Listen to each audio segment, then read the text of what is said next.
All right, so for future reference, what happened with our domestic water was we lost power to it. And the first thing Dan and I did was look at the controller. There's a status light there. It was dark.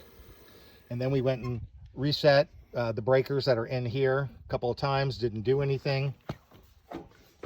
So basically we were tripping the tank probe on the upper left and the variable pump on the upper right. And that wasn't resetting it.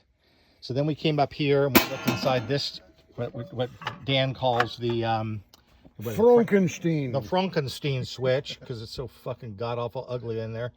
Go ahead, stick your fingers in there, Dan. Make sure you hit 2 wires. Anyone? Yeah, anyone's fine.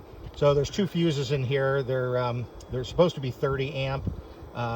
We couldn't get a replacement 30 amp, but I happen to have a 20 amp, which we put in there, and it's working just fine because that pump only draws 4 or 5 amps.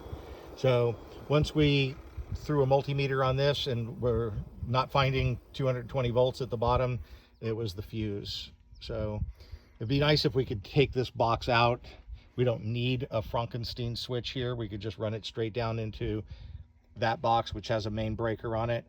And we can eliminate this piece of shit, but that means disconnecting the power up at the top and having PG&E out to do it, or an electrician and PG&E.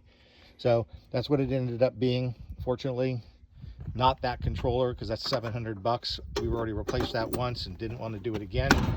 And we were able to get water back up in a couple hours.